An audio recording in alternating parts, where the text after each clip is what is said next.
The primordial seminal shot of Nefertum sired the creator's two immediate descendants, namely Shu and Tefnut, both of whom come to light in the waters of their father in Anu. As is typical for all members of the Ennead, the so-called nine sum of gods, which amount to four paired offspring and their sole father, 9 divine entities, Shu and Tefnut are born as a brother and a sister that are destined to produce their own divine offspring. Shu is the male principle, and Tefnut is a goddess. And they accomplish this reproductive act by the same means as their father Nefertum, which is to say, as a fertile shaft or pillar and a discharge of spittle. But they undertake this act in a more cryptic fashion. Unlike the self-created Nefertum, this so-called divine couple create an earth god and a sky goddess as their two children. Seen here as yet another erect male principle, the earth god Geb, and his overarching consort, the sky goddess Nut. This divine couple create an earth god and a sky goddess. Shu and Tefnut are afforded actually very limited attention in written and iconographic records because they're not usually well defined in a physical way. But they are formally recognized as early members, the first generation following Nefertum of the Ennead. Coffin text number 77 identifies Shu as a flame that was born from a fiery blast kindled within the hand of Atum, presumably in reference to the sun-like aspect of Nefertum's falliform, phallic flower stalk. But the same text then implies that Nefertum's cosmic spittle actually falls from his mouth instead of his phallus. Either way, in the process, he spits out Shu and Tefnut to shine among the gods.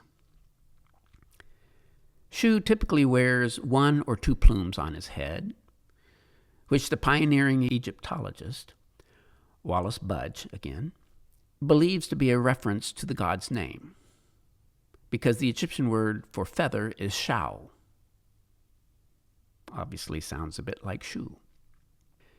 Budge then goes on to suggest that the feather likely signifies, symbolically, lightness, like a feather, and therefore empty space and dryness, i.e., he thought, the emptiness of Egyptian deserts.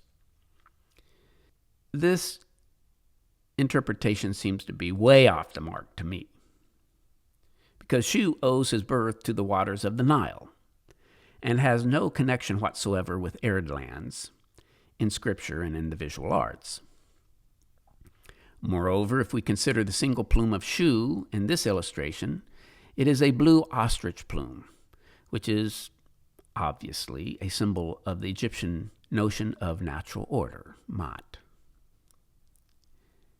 Coffin text 75 emphasizes that Shu was born without shape, which is actually quite exceptional for an Egyptian deity. But other scriptures imply that he was created, and I quote, by the flesh of Atum, and that he merges with his father to, quote unquote, become as he. And Atum was a flower. The watery abyss god, known as Nu, just as the abyss was known as Nu, saw Shu come into being and identified him as the Lord of green fields in the netherworld, presumably in reference to water lily groves, since Shu and Atum are one in the flesh. Ultimately, this coffin text identifies a hybrid god with a three-way title of Ra Atum Nu as the ultimate source of both Shu and Osiris. This reminds us of Pyramid Text 567 that identifies Shu as the god that lifts up, it says, both Horus and Ra from their bath in the field of reeds and into the hands of his own mother, Nut, the sky. So per the usual, we must contend with a conflation of various mythic father figures and the inherent ambiguities. Hence, Shu sometimes wears a concave horizon for a crown, which occasionally bears the image of a solar orb.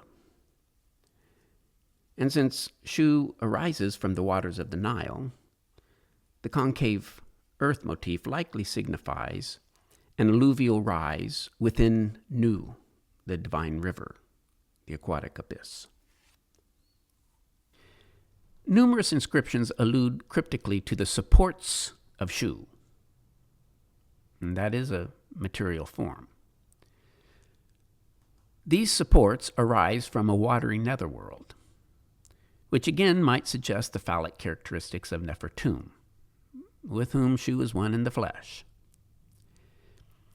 And just as importantly, Shu is said to set serpents upon his columns in coffin text number 79. One of those serpents being his sister and consort, Tefnut. Now, Tefnut means literally spittle of the heavens. Tef, spittle, nut, the sky. Presumably in reference to a cobra's habit of raising his head and spitting venom. This mythic image and general mythic theme may also be recognized as the source of a well-known symbol for medicine in the Mediterranean region, that being the caduceus, or no less to the biblical theme of turning the hallowed rod of Aaron, the brother of Moses, into a serpent to demonstrate a Canaanite's powerful use of magic before a pharaoh. While Shu's supposed formlessness might seem to preclude any connection to his father's lotus aspect, the papyrus of Nu does in fact draw a connection between Shu and flowers when it states, "The Mighty One has given his eye, and his face emanates light when he illuminates the earth. I shall not become corrupt, I shall come into being as a lion god. And the blossoms of Shu shall be in me." This papyrus states explicitly. Since the Book of the Dead infers that the site at which Nefertum arises from the underworld is the site at which the pillars, the columns of Shu, arise, and that the gate of the aquatic netherworld at Abydos, where Nefertum springs forth from the field of reeds, is one and the same as the gate of Shu's pillars, I think we can justifiably infer that these allusions relate tangentially, or let's say cryptically, to the flower of Nefertum.